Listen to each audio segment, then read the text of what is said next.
Я рад, что с вас сняли все обвинения, господин Штольман. Знаю, вам пришлось нелегко, но поверьте, все ваши прежние заслуги перед Отечеством не забыты. Я тоже этому рад. Могу узнать, чем обязан. Ну, для начала ознакомьтесь вот с этим.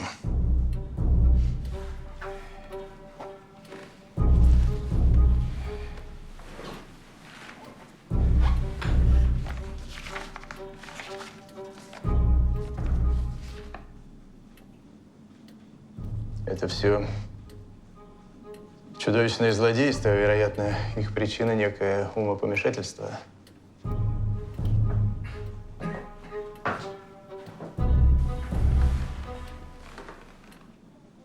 Яков Платонович, что вы готовы сделать для того, чтобы восстановить ваше доброе имя? Все, ваше превосходительство. Ну, в таком случае у меня есть для вас одно очень опасное задание.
Можно? Бонжур, мадемуазель. Анатолий Павлович Овчинников к вашим услугам. Entrez-vous, s'il vous plaît, Анатолий Павлович. Позвольте. Позвольте. На что жалуетесь? Понимаете, Анна Викторовна, меня очень беспокоит бессонница. Вот стоит только мне закрыть глаза, я сразу слышу посторонние звуки, шаги, шорохи. Хотя я точно знаю, что в своих комнатах я совершенно один. И давно это с вами? Как только переехал в этот дом. Понимаете, дело в том, что моя драгоценная супруга, она погибла несколько месяцев назад. Я, конечно, очень горевал, ну, как говорится, селяви. Вот, и чтобы избавиться от мыслей и воспоминаний, я переехал в этот дом. Но здесь мне тоже нет покоя. Бессонница часто случается из-за расстроенных нервов. Нет, Анна Викторовна, здесь совсем что-то другое.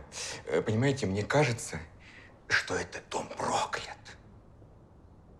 Вы верите в проклятие? Ну, посудите сами. До меня там жил некий помещик Кулагин. 27 лет от роду. Молодой, высокий, красавец, Дон Жуан, камильфо. И что же? Его находят утром мертвым в постели. Остановка сердца. Существует множество болезней. А предыдущий хозяин, помещик Архипов, тоже был найден в этой самой спальне мертвым. Ну, конечно, ему было 50 лет, тут анфал, ничто не вечно. Но никакими болезнями он не страдал. И умер также внезапно во сне. Анна Викторовна, понимаете, меня все эти новости, они меня очень беспокоят. Леопардов и Мессанфю. Нет дыма без огня. Я понимаю. Но скажите, чем же я могу вам помочь? Анна Викторовна, я знаю, вы обладаете некоторыми капасите. Я очень вас прошу, ну, не могли бы вы поговорить с прежними владельцами и узнать, от чего они умерли? Анатолий Павлович, существует огромное количество болезней, в результате которых люди гибнут во сне. То есть вы полагаете, это просто совпадение? Я считаю, что если бы было хоть малейшее подозрение на то, что эти смерти не были бы случайны, полиция немедленно начала бы расследование. А сейчас я вам дам замечательные снотворные капли. Спать будете как убитый. То есть как младенец. Мерси. Мерси.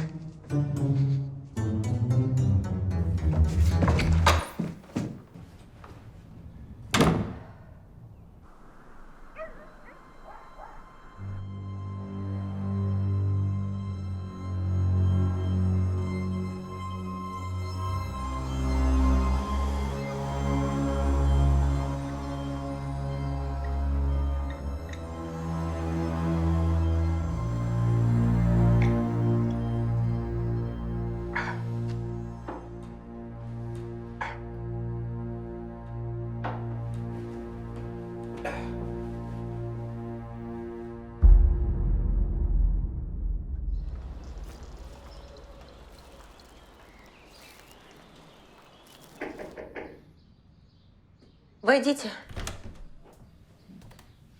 Доброе утро, барышня. Только что прислали от господина Клюева. Там записка. Заблудшее, но прелестное существо, найденное мною нынче утром в сарае, надеется на вашу любовь и заботу. Боже мой, хорошенький. Какая прелесть! Какой хорошенький. Неси скорее блюдце с молоком. Да, сейчас. Доброе утро, Аннушка. Это что еще такое? Мам, смотри, какой хорошенький. Только кота не хватало в нашем доме. Он подерет всю мебель, и к тому же у меня в горле першит от кошачьей шерсти. Вот, видишь, началось. Ты где его взяла? Андрей Петрович прислал. Ах, какой хорошенький. Ах, какой миленький. Ну ладно, пусть остается. Ой. Нет, забери его, Анна.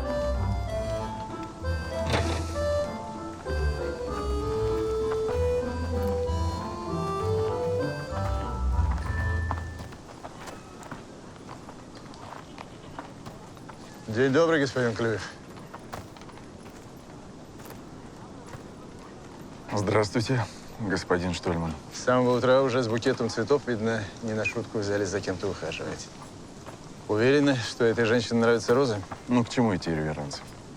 Вы прекрасно знаете, кто она. Ну что ж, Анна Викторовна удивительная и прекрасная девушка и заслуживает исключительного счастья. Господин Штольман, нам с вами вражда ни к чему. Если и вы имеете виды на Анну Викторовну, то пусть она сама выберет достойнейшего.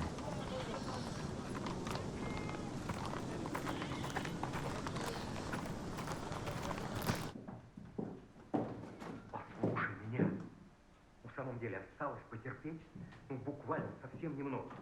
Скоро все изменится. Слушай, это я тебе обещаю.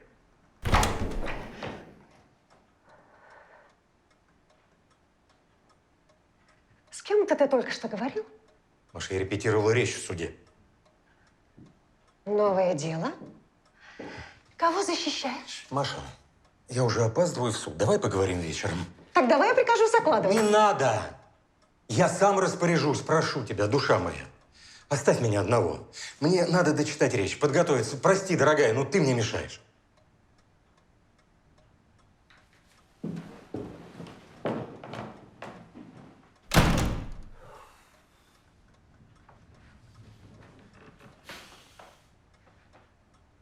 Повезло, однако. Не надо было приходить ко мне в кабинет.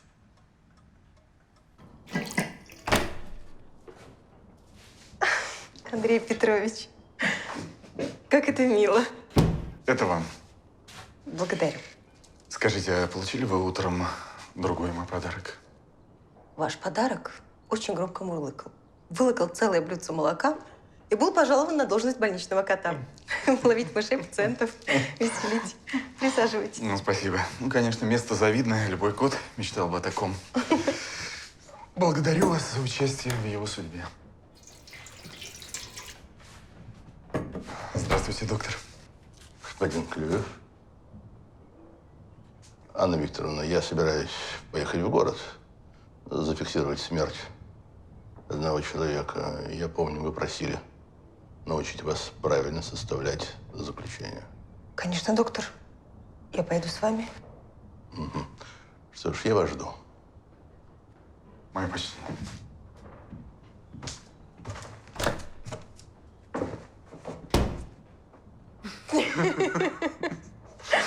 Андрей Петрович, а приходите к нам сегодня ужинать.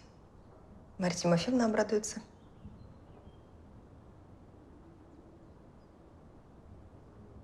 С превеликим удовольствием.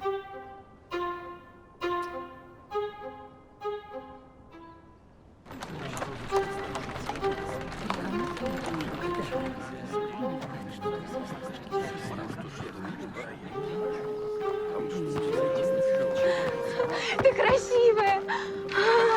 Ты красивая. Поиграй со мной! А? Поиграй! Барни, не серчайте, она у меня не в себе немножко. Варя, я тебе сколько раз сказала, из дому не выходи. Все хорошо. Анна Викторовна, пойдемте, нас ждут.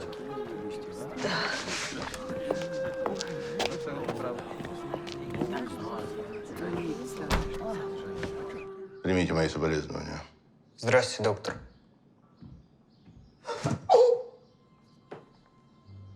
Что с вами, Анна Викторовна? Господи. Он ко мне вчера в больницу приходил. На бессонницу жаловался. А я ему сульфанал прописала.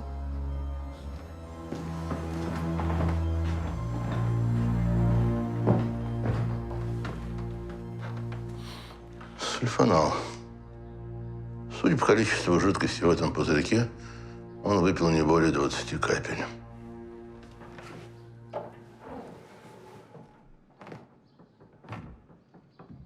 Я правильно понимаю, что вы его сын? Пасынок. Савелий Вербицкий. И что, ваш отчим часто болел? Да нет, особых жалоб не имел. А вы, если не ошибаюсь, горничная. Да, доктор. Ну и что он ел, пил вчера? Да, как обычно. Позавтракал кофе да оладушками. На обед жаркое кушал, на ужин уху. Я с училища утром приехал, зашел в спальню, а он... Почему он умер, доктор? Ну, скорее всего, это внезапная остановка сердца. Возможно, какие-то скрытые бессимптомные болезни. Если вы хотите, чтобы я точно назвал причину смерти, нужно будет сделать вскрытие. Вскрытие? Моя покойная маменька бы этого не одобрила. Александр Францевич, вскрытие совершенно необходимо. Дело в том, что Овчинников говорил мне, что 2 предыдущих хозяина умерли точно так же. Я ему не поверила. Не бывает таких совпадений. Их не бывает. Скорее всего, вы правы. А для того, чтобы получить разрешение на вскрытие, необходимо согласие близких родственников или приказ полиции. А я пока повода для расследования не вижу. Трогай. Подождите, стойте! Голубчик. Маменькины драгоценности пропали. Они всегда в шкатулке лежали, в гардеробе. Сейчас их нет. Вот повод обратиться в полицию.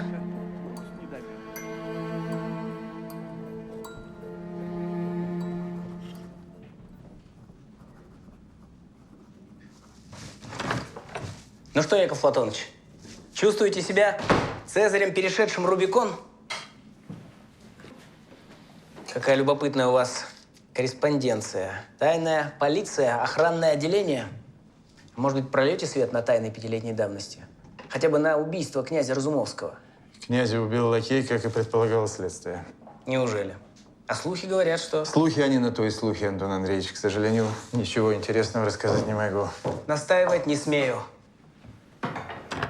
В нашем городе зреет заговор. О чем вы пишете в Петербург? Я просто собираю сведения об одной персоне. И много собрали? А что за персона? Вы становитесь похожи на Рябушецкого. Письмо господину Коробейникову. Срочно отправь. От Анны Викторовны. Требует полицию в дом купца Овчинникова. Похоже, там произошло убийство. Полагаю, надо ехать. Виталина Кондратьева. И давно ты служишь Так горничной? Вот, с месяца уже, как барин в Затонск приехал, так сразу меня и нанял. Ага. Кто есть еще из прислуги? Кухарка с дочкой. Они еще от господ Архиповых остались. Так. Васька, кучер. И еще вот управляющий был, но барин его прогнал пару недель назад. Игнатов его фамилия. Так вы говорите, что открыли дверь своим ключом. И когда это было? Утром, часов 6. Тогда еще только светало. Стало быть, драгоценности взял кто-то из своих? Как вы думаете, а? Может быть, подозреваешь кого-нибудь? Да, не знаю, ваше благородие. А может, и не крали их вовсе? Как же? Ну, может, барин их сам заложил или в банк сдал. Банк? Вчера днем ювелир приезжал, опись проводил. Не заметили, где был его собственный ключ? Да как всегда, на крючке около двери. То есть уверены, что больше ключей ни у кого не было? Уверен. А вот и кучер Василий. Ваше благородие. Ну что, Василий, все знаешь? Кое-что пропало из дома. Как же не знать, барин? И что? Что пропало? Драгоценности. Хорошо. Где вы были сегодня ночью оба? Так по своим комнатам на стороне прислуги. Кто-то может это подтвердить? Что вы никуда не отлучались? Ну, ваше благородие, это в одной комнате заночевали. В моей. Вы мне только что другое сказали. Так даже если и отлучались, Анатолий Павлович господскую сторону всегда на ключ изнутри запирает.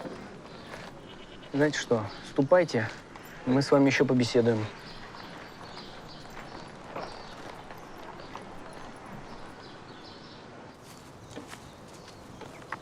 Сидите, Александр Францович.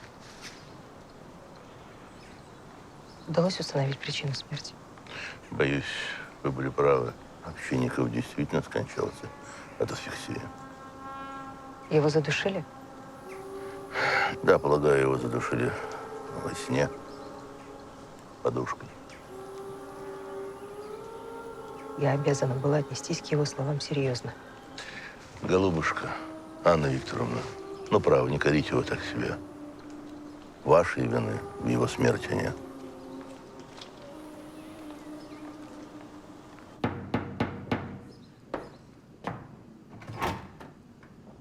Серафима Ускова? Кухарка? Да. Ну, чего же вы не вышли со всеми?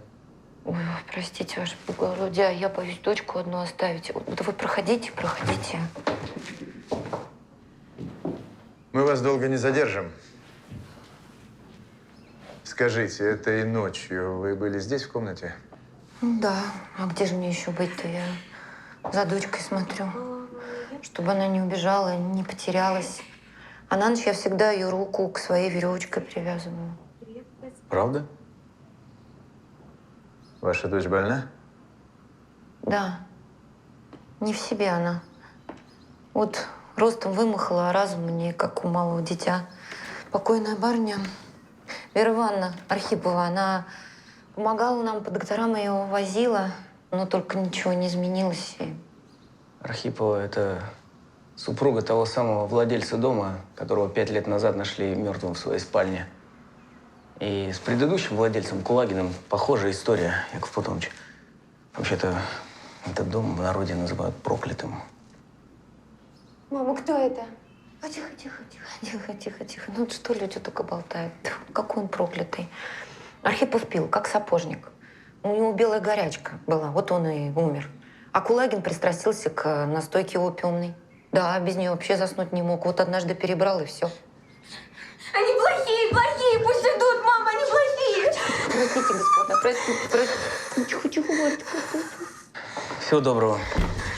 Все хорошо. Ну-ка, расскажи мне. Городовые дома смотрели? Да, драгоценностей нигде нет. Дверь без следов взлома. Окна на господской половине заперты изнутри. Я думаю, что дубликат ключа мог изготовить кто угодно. Согласен. Ай, мало кто знает, как много надо знать для того, чтобы знать, как мало мы знаем.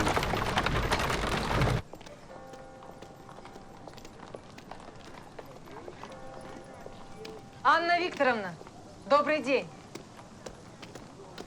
Здравствуйте, Полина. Что-то случилось, вы ко мне больше не заходите. К нам привезли много новых книг. Если вас чем-то обидела, то...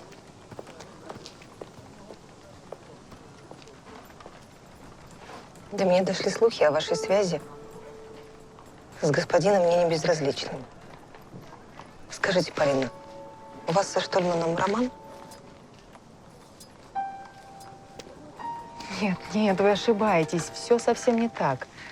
Позвольте мне вам объяснить. Только это разговор не для посторонних ушей. Прошу.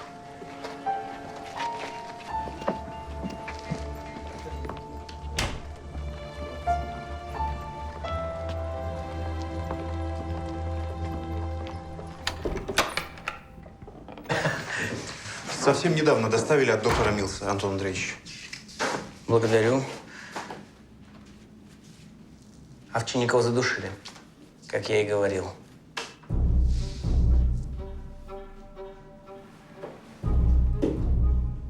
До недавнего времени я жила в Петербурге. Там у нас образовался кружок. Несколько молодых людей и девушек. Мы обсуждали новые книги, говорили о проблемах России. Не делали ничего противозаконного. Но кто-то написал на нас донос. И охранное отделение решило, что мы тайное общество. Нас всех арестовали. Моих друзей выслали из Петербурга, а меня осудили на тюремное заключение сроком на 1 год. За что? Да потому что собрания проводились в моем доме. Мой тюремный срок закончился 3 месяца назад. Но право жить в Петербурге я потеряла. И именно поэтому я приехала в Затонск, чтобы начать свою жизнь заново.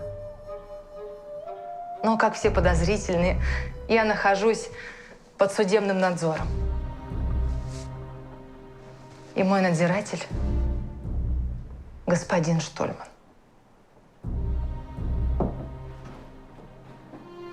Он мой надзиратель, Анна. Я живу как в тюрьме. Он может явиться ко мне в любое время дня и ночи, и я не имею права его не впустить. Господи, я не могу в это поверить. Неужели вы не знали, что он связан с тайной полицией? Должность судебного следователя – это всего лишь прикрытие.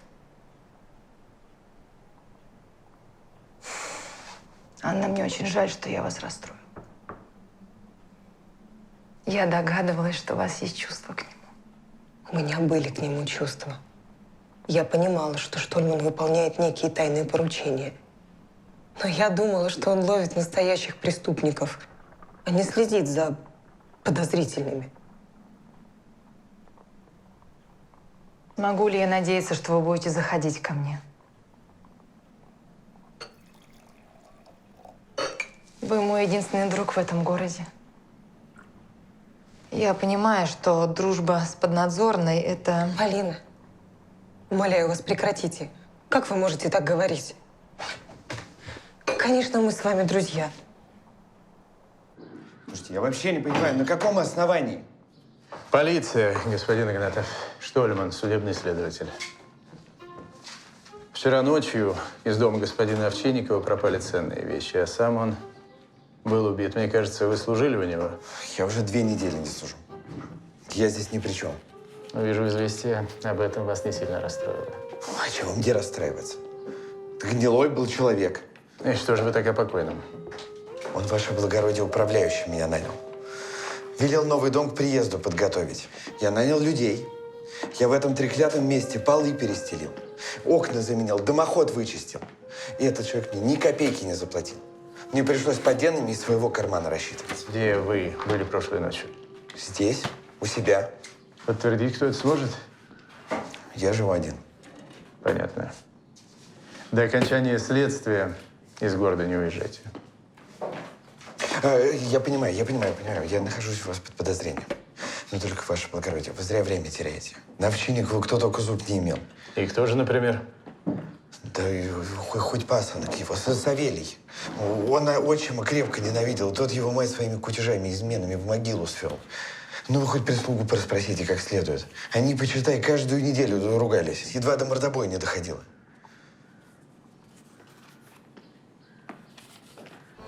Вы уж извините, Андрей Петрович. Мария Тимофеевна у себя, у нее мигрень. Брат, похоже, задержался в суде, Анна у себя в больнице, так что будемте с вами тет-а-тет. Ничего, я получаю удовольствие от общения с вами. Вы удивительно приятный собеседник. Благодарю. Да. Будьте здоровы. Ваше здоровье.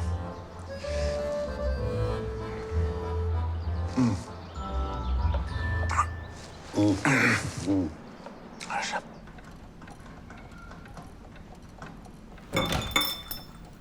Добрый день. Я по поводу купца Овчинникова. Вы вчера днем делали опись ювелирных изделий? Да, ваше благородие. Ему требовалась оценка стоимости для банка. Вот это моя копия. Брошь с сапфирами и бриллиантами, изумрудные серьги, жемчужное ожерелье с рубином, кольца. Весьма красивые и дорогие вещи. Не часто встретишь такое у того, кто в прислуге держит 2,5 человека. Вы хорошо знали Анатолия Павловича? Мы были мало знакомы. Но это весьма скользкий господин, скажу я вам. У самого с души не греша. Но покойная супруга, судя по всему, была очень богата. Она что-то заказывала у вас? Ой, нет, в основном продавала. Приезжала ко мне несколько раз из соседнего уезда, еще когда жила там вместе с супругом. Она была с ним очень несчастна. Откуда вы знаете? Ну, разумеется, она ничего мне не говорила, но я научился своих клиентов понимать без слов. К тому же, знаете, несчастную женщину видно за версту. Да? Благодарю вас, вы очень мне помогли.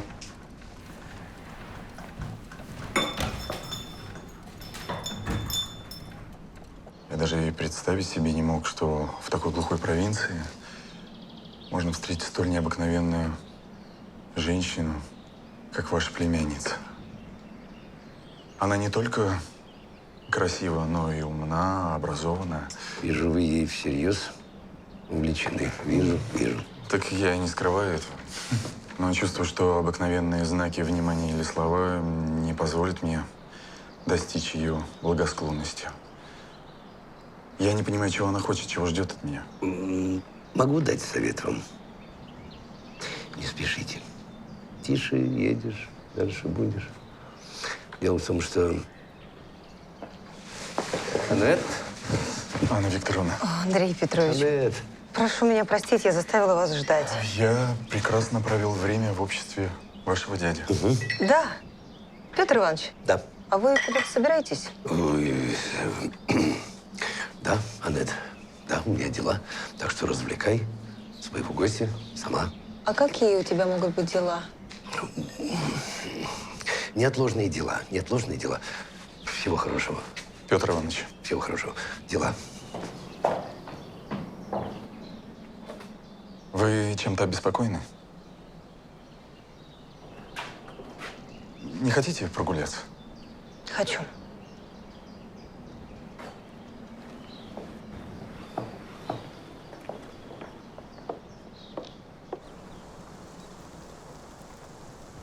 Анна Викторовна, от чего вы печальны? Доверьтесь мне. Андрей Петрович, вам когда-нибудь приходилось разочаровываться в том, кто вам был очень дорог? Я знаю, как это бывает тяжело. Когда мы влюблены, предмет нашей любви кажется нам идеальным, лишенным недостатков. Но со временем мы начинаем видеть то, чего раньше не замечали, и порой это ужасает. Я много лет любила одного человека. Страдала, плакала. А сегодня я вдруг поняла, что он ничего этого не стоит. Поздравляю. Прошлое вас отпустило, теперь вы свободны. И в скором времени снова будете счастливы. Вы так думаете? Я в этом не сомневаюсь.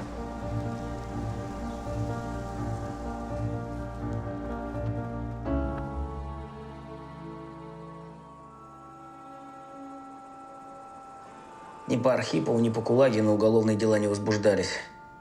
Обе смерти признаны естественными. А вы нашли что-нибудь у Игнатова? Нет, но я представил наблюдение. Он весьма нелестно отзывался о покойном. Тот не заплатил ему ничего за переделку дома. Мотив? Перечисляя работы в доме, он упомянул о чистке каминной трубы. Камин ведь стоит в спальне у Овчинникова. Похоже, что так. Завтра нужно будет проверить, возможно ли пробраться через дымоход в спальню с крыши. Яков Платоныч, займитесь этим, а я, с вашего позволения, наведусь в училище к Савелию. Проверю его алиби. Думаете, он мог отчима убить?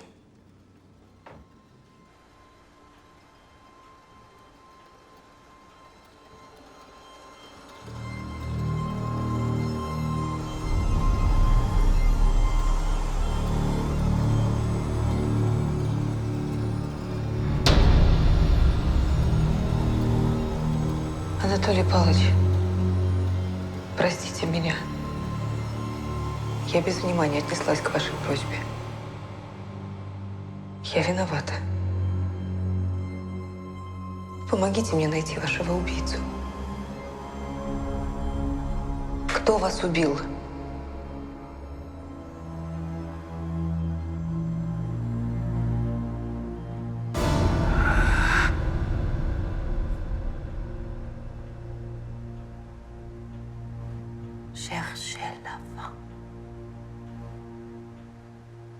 Ищите женщину.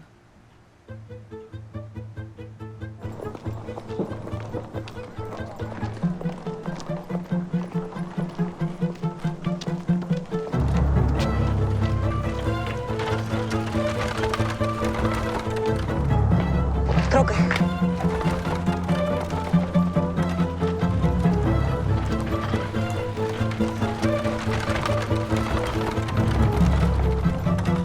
Возьмите. Спасибо. Анна Викторовна, и что вы здесь делаете? А вы? По долгу службы опрашиваю соседей. По долгу какой службы?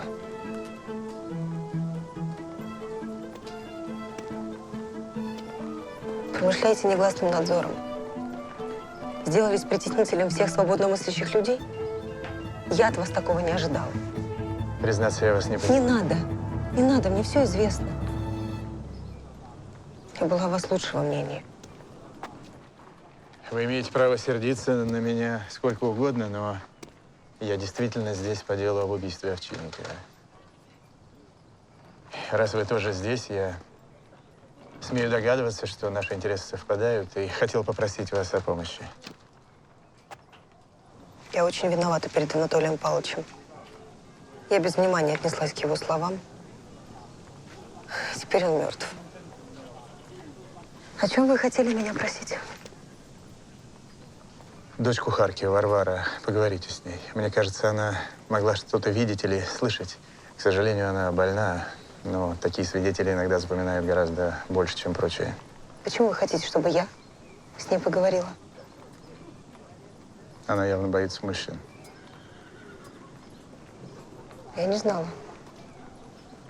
Поскольку я и так собиралась с ней поговорить, вынуждена признать, что мы с вами движемся в одном направлении. Но это вовсе не значит, что нам по пути.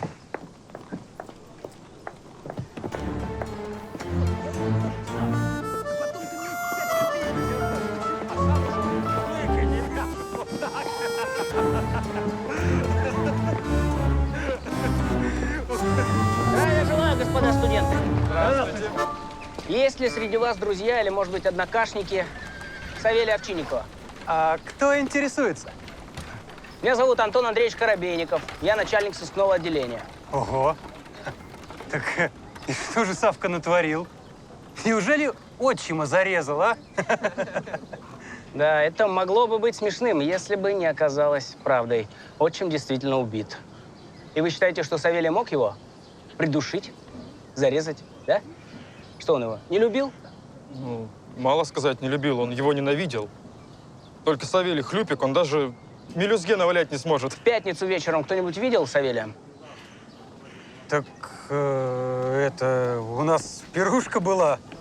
Он с нами был вместе. Да, мы в стакан играли, он меня перепил. Ну хорошо. Кто-нибудь знает, когда он отправился домой?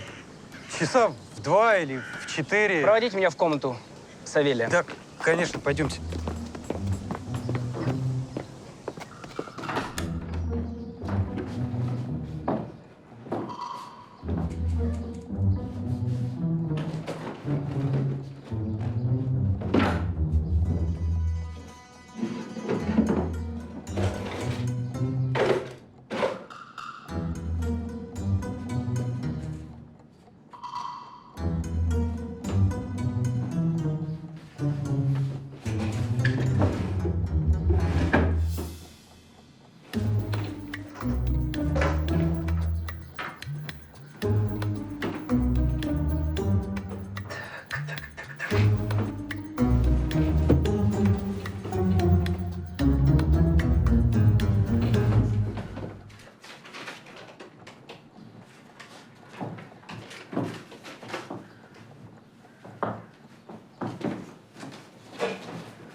Ты поиграть со мной пришла? Хорошая, хорошая. Идем играть. Идем играть. Держи.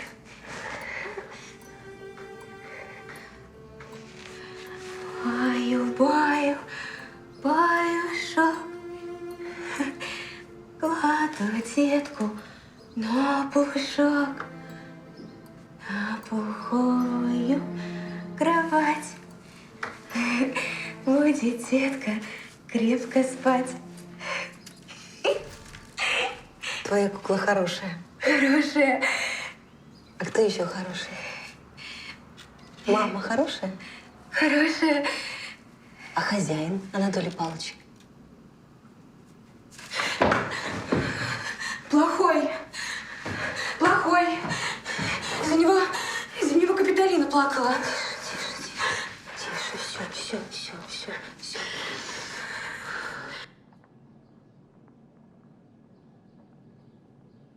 Да, здесь вполне просторно. Вот оно в чем дело. Ну, как-то я сама сразу не догадалась.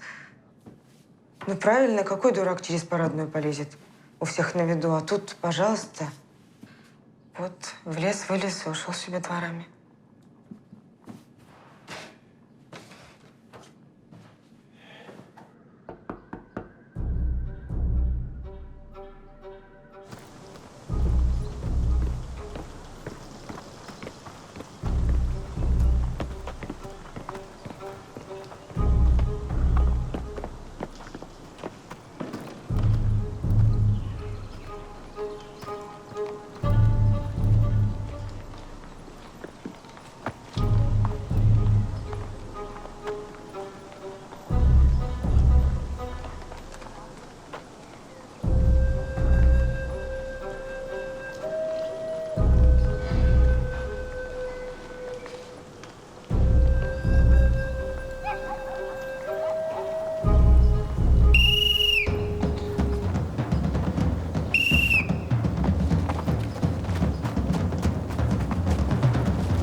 Значит, Игнатов был здесь последний раз 2 недели назад и после этого не возвращался.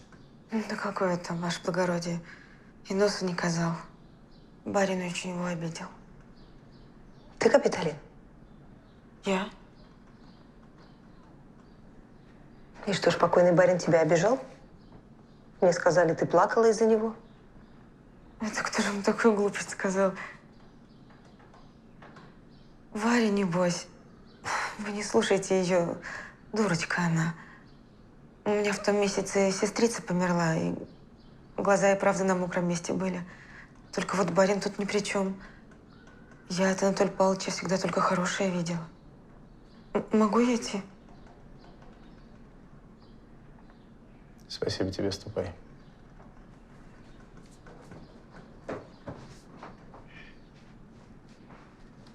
Как я вижу, вам удалось поговорить с Варварой? Удалось. Она сказала, что покойный Овчинников был плохой. И что это, по-вашему, значит? Понятия не имею. У нее игра такая, она всех делит на хороших и плохих. Но мы с ней не успели договорить, потому что вошла ее мать.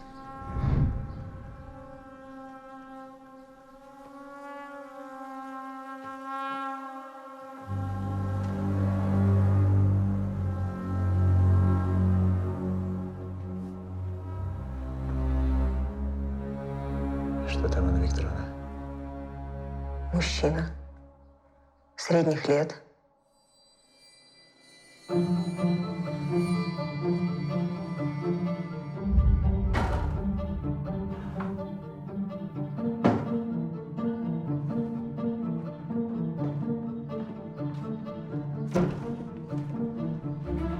Пытался продать брошь. Филеры выследили, взяли его на месте преступления. С сапфирами и бриллиантами. Вот она. Почему же при обыске ничего не нашли? Так вот он с утра в огороде копался. Ваше благородие. Небось, там все и спрятал. Быстрее молнии. Летите и перекопайте там весь огород. Слушаюсь, ваше благородие. Ну что, господин Игнатьев, рассказывайте, как вы ограбили и убили купца Овчинникова. Не убивал я его и не грабил. Знакомая песня.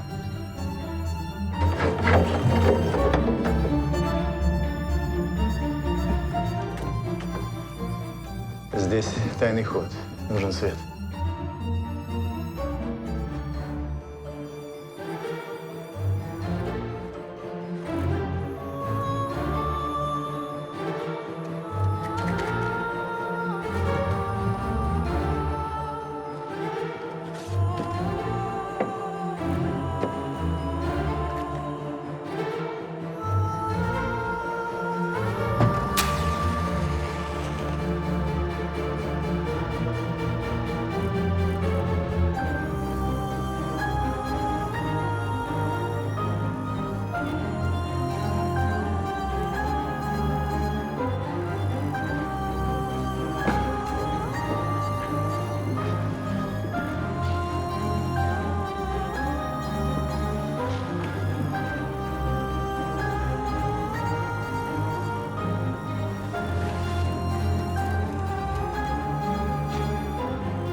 Подождите меня здесь.